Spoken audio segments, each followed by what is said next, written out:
Terus satu lagi sejarah lokal, kayak misalkan kenapa ada pasar, karena saya orang Bandung ya, jadi sejarahnya sejarah lokal Bandung. Misalkan tahu nggak kenapa banyak orang Ciamis yang ada di Bandung? Hah? Ciamis itu Ciamis. bekas. Ciamis itu bukan Bandung. Apa? Ciamis, beda. Ciamis bisa kota sendiri. Oh, misal. Geografinya Pak. Nanti buka peta Jawa Barat ya. Ada namanya Kabupaten Ciamis. Oh, kabupaten. Iya, di mana coba? Pokoknya mau sebelum ke Pangandaran. Jauh.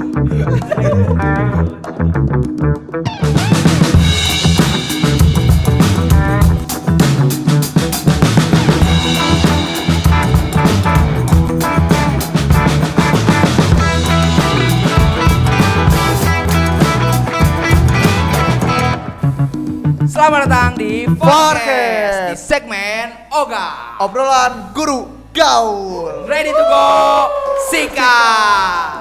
Dan kali ini kita kedatangan the one and only guru sejarah men, the homunculus erectus, Pak Diki Hidayat.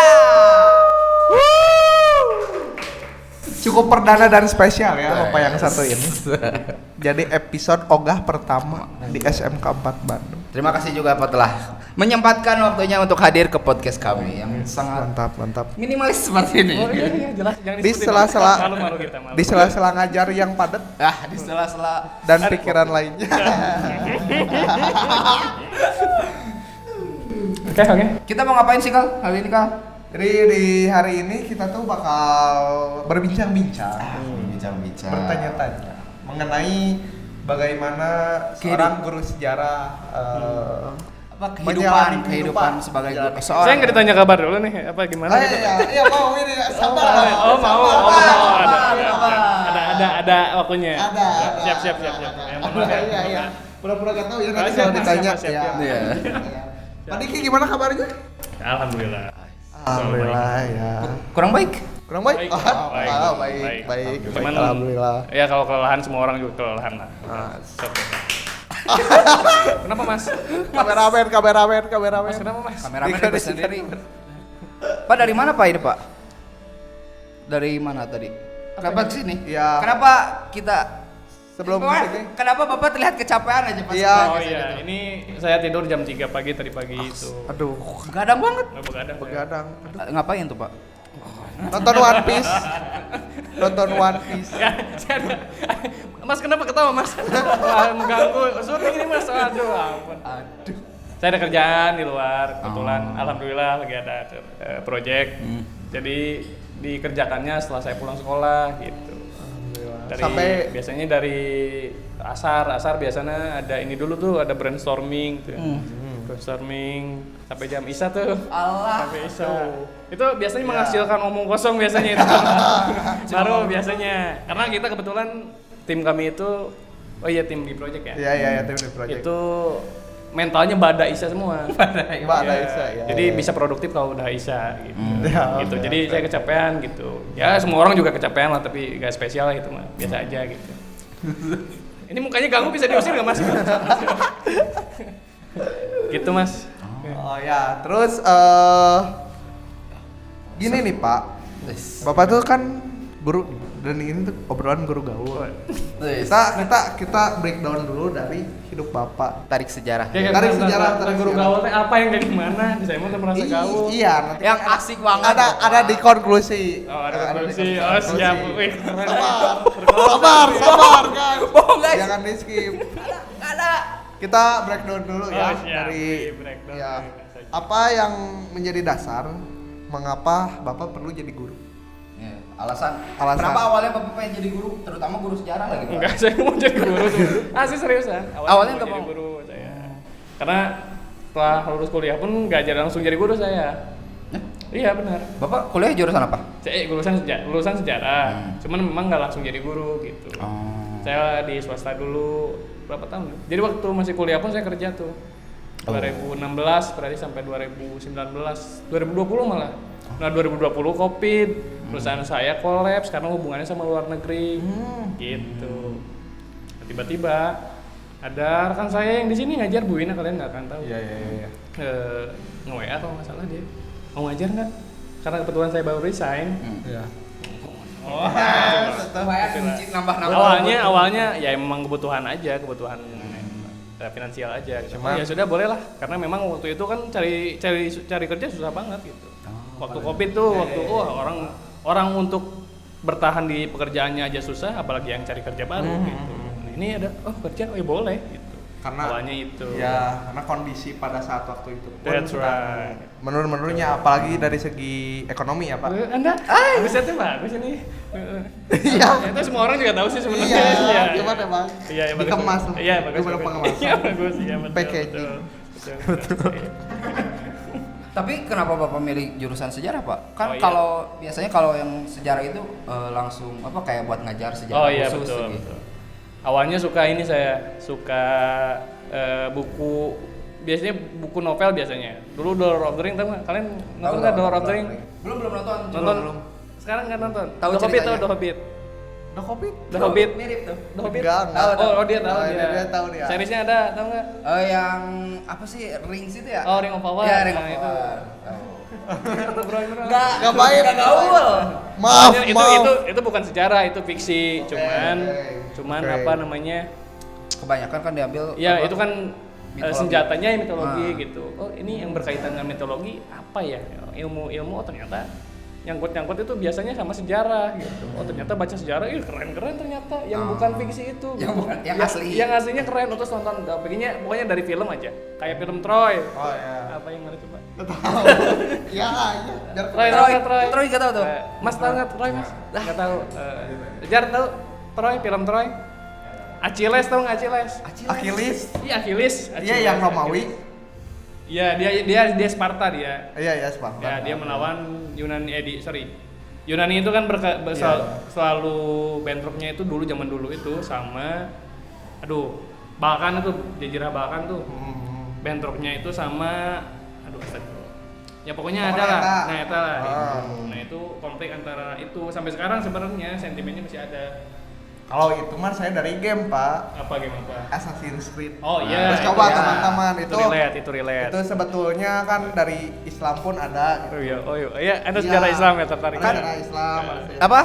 Base dasarnya kan emang dari sejarah kan. Kalau kayak pas infrastrukturnya tuh masih pabrik-pabrikan tuh apa ya disebutnya? Apa ya, tuh? pokoknya mah ada ya zaman itulah pokoknya mah. Masuk ke zaman itu terus juga ada ya nyeritain yang Yunani, terus soal Viking kan yang kemarin sekarang lagi Assassin's Creed tuh lagi ngedevelop soal yang game ke-6. Jepang. Oh iya dia mau mulai ke samurai kan. Iya, ke samurai. Nah, kan samurai ini tuh samurai. Kulit hitam kan. Kulit hitam. Nah, keren sih menurut saya. Keren itu, cuman ya beberapa ada yang kontra, beberapa ada yang pro, cuman kita lihatlah gimana Ubisoft mengeksekusi game kita pro kan. Itu diambil dari kisah nyata kan, dari siapa ya namanya? Emang ada samurai kulit hitam ada. Iya, yang aslinya itu. Jadi gitu intinya. Jadi suka sejarah itu awalnya dari buku sama film, khususnya film-film yang zaman 2000-an lah itu kayak Troy, terus apa lagi? The Pianist nonton Pak, The Pianist. The Pianist. Nah, itu kan Cinderlist. Ya, ada Cinderlist. Terus apa lagi? Banyak tuh. Game of Thrones fiksi. Fiksi. Itu modern tuh 2011 itu. 2011-an itu. 2011. Seriesnya ada yang baru lagi. Apa? Tahu enggak? Ya pernah itu yang season 2 ya? Bukan. Yang mana? House of Dragon itu. Oh iya itu House of Dragon ya. Prequelnya tuh yang jauh sebelum itu. Yang di HBO kan? Iya, itu HBO dia. Gitu. Ya, Itu nih ngomongin film jadi ya. Apa ya? Ngalir aja. Iya, ngalir aja. Ya gitu awalnya saya suka sejarah itu dari sana. Oh berarti emang dari hobi berarti ya Pak? Dari apa yang dinikmati? Iya dari yang dinikmati. Asik nih gitu sejarah. Terus nih dari setelah ya Bapak sekarang jadi guru gitu melihat bagaimana dunia pendidikan tentang mata pelajaran sejarah. Kalau diulik nih Bapak secara universal, dari sejarah teh apa yang Bapak paling suka? Misalnya tentang peradaban atau teknologi atau apalah gitu. Tadi Bapak bilang trigger Bapak, yang jadi trigger Bapak buat ya si sejarah ini teh penting gitu. Kalau saya mah sukanya zaman revolusi. Revolusi itu berarti tahun 46-an, 1946 sampai 49-50-an. Nah, itu boleh diceritain Pak gimana? Langsung dilempar aja. Indonesia kan merdeka kan 45 kan. Iya. Sebelum merdeka dijajah sama siapa? sama Belanda, Jepang kan 45 itu Jepang. Nah, Jepang pergi itu Belanda datang lagi tuh. Iya, tahun 49. 46, Langsung. 45 langsung. Nah, itu tuh antara 45 46 lah, kita ambilnya 46 lah kayaknya karena kita merdekanya kan 45 akhir kan. Jadi dari 46 itu ke atas itu rumit. Kenapa rumit? Karena kita baru merdeka. Ditambah ada orang-orang yang merasa aing kudu aing nih sih. Ini bahasa ininya lah. Ya, bahasa kasar dari merekanya lah. Ya lah gitu. Nah, saya yang harus memimpin negara ini mah gitu. Jadi ada gerakan-gerakan di mana-mana gitu yang ada pemberontakan revolusi. Makanya disebutnya zaman revolusi karena bukan hanya melawan penjajah, kita melawan diri kita sendiri. Wih, dalam sekali itu. Apalagi masa-masa itu banyak yang mau memisahkan diri dari Indonesia juga ya, itu Pak? gerakan separatis banyak. Terus memang kalau misalkan merdeka kita secara yang kita yakini itu kan 45 tuh karena ada proklamasi dari Soekarno sama Hatta. Tapi kalau Belanda itu kan mengakui kemerdekaan kita kan 49 melalui konferensi meja bundar. Wih, gokil masih ingat nih, keren. Gokil. Siapa gurunya? Penjilat, ada penjilat. Kayak gitu ceritanya. Kalau suka saya itu sejarah revolusi. Berarti... Karena banyak banget itu yang bisa diulik tuh banyak banget. Terus satu lagi sejarah lokal kayak misalkan kenapa ada pasar karena saya orang Bandung ya. Jadi sejarahnya sejarah lokal Bandung. Misalkan tahu nggak kenapa banyak orang Ciamis yang ada di Bandung? Hah? Iya, yang jualan sorry ya, saya tidak mendiskreditkan orang Ciamis. Tapi yang jelas orang Panjalu itu di Bandung itu pasti jualannya apa coba? Ciamis itu apa ya? Kira-kira. Ciamis itu bekas. Ciamis itu bukan Bandung. Apa? Ciamis beda. Ciamis bisa kota sendiri. Misal. Geografinya parah sekali. Mas, ini kabelnya Mas. Oh iya, maaf. Terlalu nempel, Mas. Kabelnya nempel. Ciamis, enggak tahu Ciamis. Nanti buka peta Jawa Barat ya. Ada namanya Kabupaten Ciamis. Oh, kabupaten. Iya, di mana coba? Pokoknya mau sebelum ke Pangandaran. Jauh. Cari dulu lah. Siap. Kalau nggak tahu udah, nggak usah dipaksa. Itu saya suka tuh kenapa orang Ciamis ada di Bandung, kemudian pokoknya yang berkaitan dengan sejarah-sejarah lokal kayak apa namanya? Aduh, itu penamaan jalan itu berasal dari memang toponimi, tau nggak toponimi? Apa tuh Toponimi itu sejarah yang memang nama jalan yang berasal dari yang khas dari daerah situ. Contoh misalkan daerah Cihamplas, tuh Cihamplas kan? Ya, tahu. Cihamplas itu pohon kina. Oh. Nah, kalau kalian ke Cicendo, tahu Cicendo kan? Yakin? Ya, benar. Ya itu jalan Cicendo, ada rumah sakit mata di situ. Di Cicendo itu ada pabrik kina. Nah, kenapa ada pabrik kina? Oh, ternyata jalan Cihamplas itu dulunya banyak pohon kina. Nah, pohon kina penting. Dulu mah malaria teh obatnya Pohon kina. sampai sekarang sih. Gitu. Makanya kalau kalian ke daerah Cicendo itu wangi-wanginya unik gitu. Oh, ini dari pabrik kina tuh. Kayak Dago. Dago jalan-jalan apa coba Dago? Apa tuh? Kenapa namanya? Enggak, Dago itu kan jalannya mah jalan apa? Iya. Nama jalannya coba nanya. Insinyur Haji Juanda. Iya benar. Saya ke tes jalan. Ya, mohon maaf. Solid, Pak.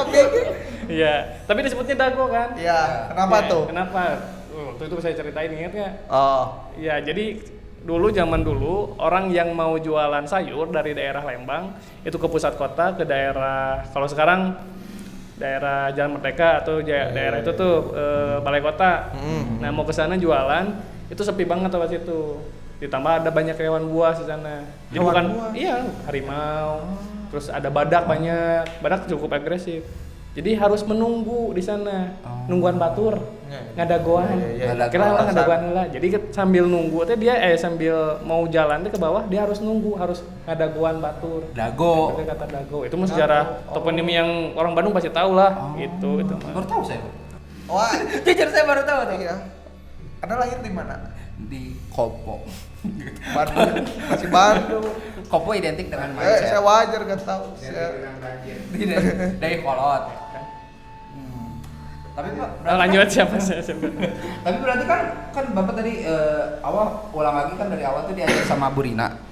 Yang tadi yang Bapak awal ngajar Bu Rina bukan sih tadi yang ngajar? Bu Wina. Oh, Bu Wina. Nah, itu Bu Wina itu temen dulu sekelas waktu kuliah dia. Bukan sekelas, seangkatan, beda kelas.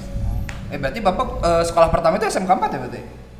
Ya, kalau sekolah yang dalam ini ya, hitam di atas putih ya. Maksudnya inilah legal gitu, ya, legal lah. Saya bekerja memang di sini, ini yang pertama. Tapi kalau misalkan dulu waktu PPL tuh di SMA 3 saya. Oh, nyebar. Baik, SMA 3 Enggak, doang. PPL-nya di SMA 3. Terus sempet ini juga apa namanya teh kalau ada yang cuti teh nge-inval saya di sekolah mana itu. Itulah gitu. Tapi kalau secara yang ini sekolah pertama saya. Berarti Bapak masuk masa Covid dong? Iya, masa Covid. Berarti langsung WFA awal-awal ngajar itu? Iya. Ya, Bapak ngajar berarti lewat Zoom. Terus bikin video produktif tuh saya tuh. Produktif saya. Flashback. Iya. Produktif saya bikin video tuh banyak. Sekarang alhamdulillah 138.000 yang nonton. Oh iya? Iya. Di-upload. Video pertama itu burik pisan. Hah? Burik pisan. 138.000 di-upload. Iya, saya itu PowerPoint. Saya ngomong, di-record, itu niatnya buat siswa kan. Di-upload ke YouTube. Sayang tuh artefak tuh. Takut hilang nih. Ya. Upload ke YouTube gitu. 138.000. Tiap tahun naik 10.000, 20 dulu sampai 2024 4 tahun itu 138.000.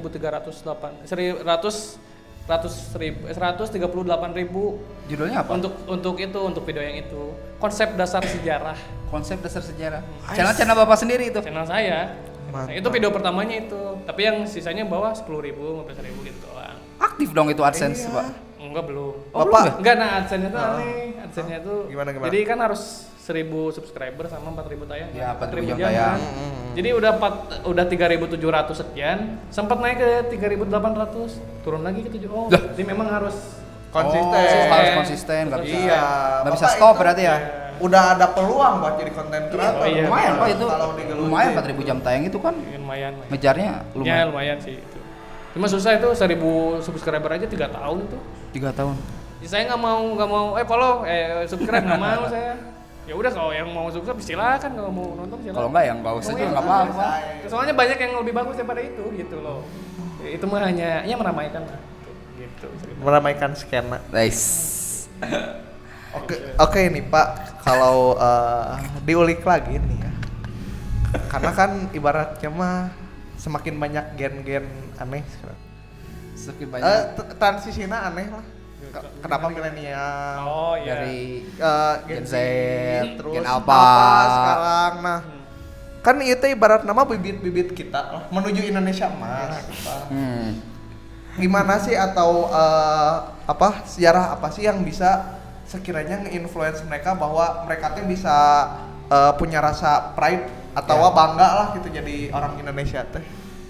Karena emang sekarang tuh makin banyak yang kurang melek sama sejarah, malah banyak yang ditanya misalkan kayak konten kreator yang nanya sebutkan nama pahlawan dari itu aja nggak tahu gitu. Hanya sih. Iya dari contohnya ada dikasih foto gambar itu kayak Muhammad Hatta itu ditanya di Braga kok nggak salah kontennya itu. Ada yang nggak tahu. Di Bandung. Iya di Bandung.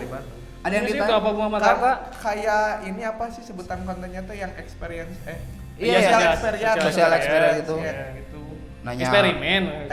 Social eksperimen. Nanya Jenderal Sudirman. Ada yang nggak tahu Pak? Itu beneran. Hanya sih. Serius? Asli Pak, itu gimana nih? Itu umurnya berapa tuh kira-kira yang Itu ditanya? SMA Pak?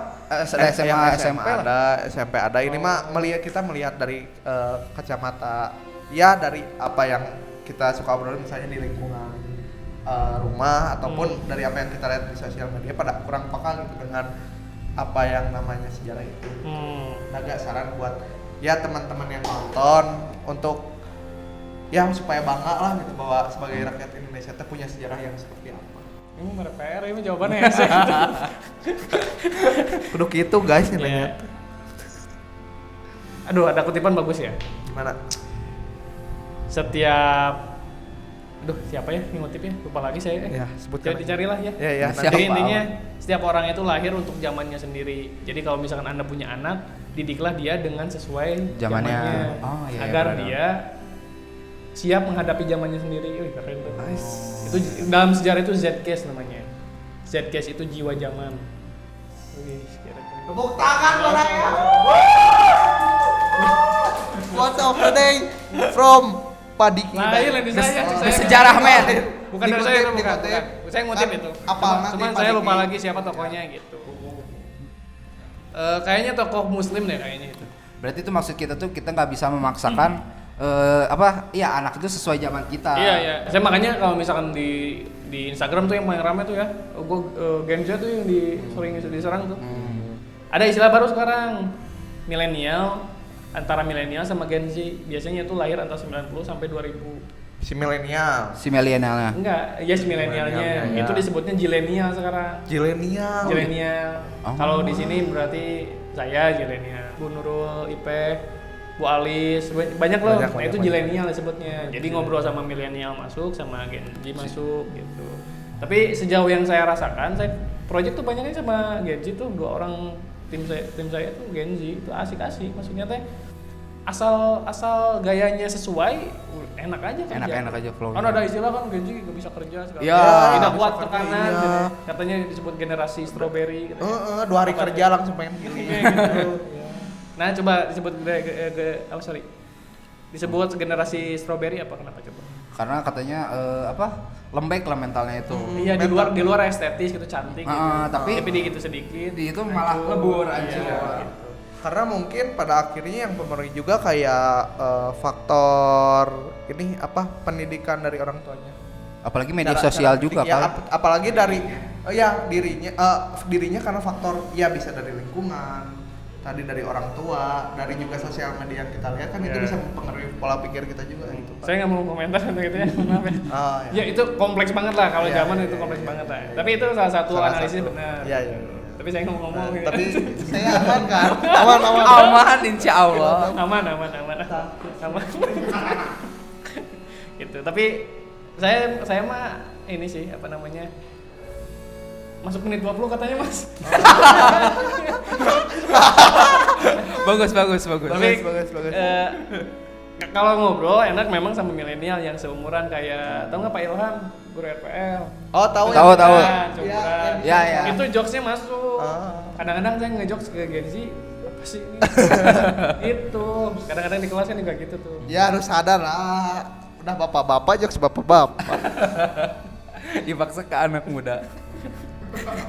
Gitu guys. Tapi for your information guys, Pak Diki adalah kenapa jadi yang pertama karena benar-benar menarik perhatiannya tuh dari cara beliau mengajar. Spesial banget mengajarnya itu. Bisa dibilang Pak Diki itu salah satu orang dengan yang cara menyampaikannya itu baik lah, storyteller. Dan enak. Seorang storyteller. Dan enak menyampaikan tuh mulai mencampurkannya dengan humor namun juga tidak ada fakta yang diubah. Coba secara intonasi pengucapan juga terdengar jelas untuk semua murid sampai ke belakang gitu. Ngomongnya nggak haharewosan. Kabret beres. Bapak cabut heula. Ya kan udah beres. Iya. Beres. Tapi selalu ditahan Pak Diki tuh kalau mau cabut. Energi sosial saya sedikit. Selalu ditahan. Bapak tuh kalau mau cabut harus ngeluarin apa dulu kata-kata mutiara. Iya, sebelum menutup pembelajaran biasanya kelas kita terutama 12 DK bisa itu selalu meminta kata-kata mutiara. Ya, siapin aja buat. Siapin. Bahan closing siap. Boleh. Cara apa? Guru asik. Guru asik. Audiens yang ngomong. Audiens. Caranya saya mah tidak merasa diri asik beneran, ya ngobrol aja gitu. Yang penting mah jangan merasa ingin dihormati, jangan. Yang guru, beneran. Iya. Ini kan nanya ke saya. Kalau tanya ke guru yang lain kan beda jawabannya gitu. Saya mah tidak menganggap hese atau mohon maaf ya, bukan mendiskreditkan generasi kalian. Hese dicarekna, ditambah saya ngorakeun, naon sih jalma teh nyarekan saya bisi kan, bisi. Ya udah bawa asik we, gimana gitu. Yang geus bawa humor bawa seserian dari ieu atuh. Sok kau ya apalagi siang-siang nih ya, jam terakhir. Masuk ke kelas. Ya mohon maaf ya. Ini ya. Itu baunya aduh, 7 rupa itu. 7 rupa salah Ada yang tidur. Mau ngajar gimana coba? mun sama kan ya emang bakal ngaruh dah. Enggak. Da angger bau mah bau gitu ya. Ngambek mau masak langit bau dah. Gitu. Paling saya di kelas, oke teman-teman sebelum memulai, saya punya suatu informasi yang sangat penting. Kalau ada di kelas itu. Sekarang itu udah modern ya, ada teknologi namanya deodoran. Disclaimer. Ada itu. Bolehlah dipakai lah itu ya. Minggu depan lah. Itu kayaknya udah olahraga atau udah main bola tuh masih istirahat tuh kayaknya tuh. Iya. Jadi disarankan. Ya, itu kan teknologi yang harus dimanfaatkan kan? Iya untuk biar bau. Mas, kayaknya Mas harus pakai.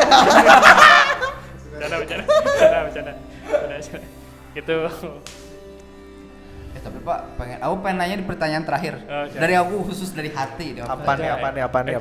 Bapak itu kan kalau ngajar tuh cara penyampaiannya itu kalau menurut aku sendiri bagus Pak. Bapak itu belajar dari mana Pak? Iya segmented, maksudnya siapa tahu di kelas yang lain saya ada yang bilang, tuh yang naon Pak Diki gancang teuing bisa gitu modalna. Kalau belajar mah nggak tahu saya jujur. Alami berarti itu Pak? Alami banyak ngobrol sama orang, terus saya tuh kalau ngomong teh orang bisa nerima saya kayak gimana intinya gitu. Misalkan contoh, susah saya mah mau marah-marah teh, habis energinya cepat habis. Yang bikin saya nggak habis, yang ngebodor gitu. Nambah terus ya Pak? Ya, terus ini itu asa berat Gimana? Apa ya? Referensi buku. Asli itu yang susah tuh, generasi sekarang itu bener asli ya tuh. Iya Pak. Asli. Aku juga susah Pak. Tongkoro buku lah, film-film yang memang banyak maknanya. Kayak film-film sebelum tahun 2000-an itu keren-keren tuh. Film-film festival. Shawshank Redemption tau nggak? Shawshank aku nonton Pak. Wah itu bagus banget filmnya. Mantap Pak kayak. Nonton nggak? Wajar nonton ya Shawshank Redemption itu bagus. Kalau nggak Shawshank Redemption Forrest Gump nonton. Tapi Tom Hanks. Ya, terus ini 12 Angry Men nonton nggak Pak? Wah, sama. Ngobrol aja. Tapi itu 12 Angry Men. Nah itu awalnya saya sukanya film. Kemudian lama-lama saya butuh cerita. Kan film itu kan menyampaikan cerita, emosi. Saya kadang-kadang kalau misalkan cari film nggak ada yang asik, cari buku gitu. Terus kayak film-film Dan Brown tuh, buku-bukunya Dan Brown kayak Angel in the Moon. Terus Da Vinci Code. Da Vinci Code pernah dengar. Itu kan dari buku. Nah, kemudian ada bukunya yang belum jadikan film. Saya harus baca bukunya dulu sebelum nonton gitu. Awalnya dari sana, jadi kosakatanya baik. Gitu. Tapi saya segini mah menurut saya jauh lah. Maksudnya teh kalau public speaking mah Raden Rijal Firdaus mungkin lebih baik. Raden Rijal Firdaus. Jadi kayak MC kan? MC. Saya nggak bisa formal kayak gitu, nggak bisa. Nggak bisa itu. Ya. Harus bebas berarti Bapak mah. Ngobrolan kayak warung kopi gini bisa saya. Bisa. Gitu. Gimana nih Kak? Ada satu lagi deh dari aku. Boleh. Sok mangga. Tentang ya mungkin setiap orang tuh punya kayak patokan siapa yang jadi pengen misal idola lah. Idola. Kayak Steve Jobs, orang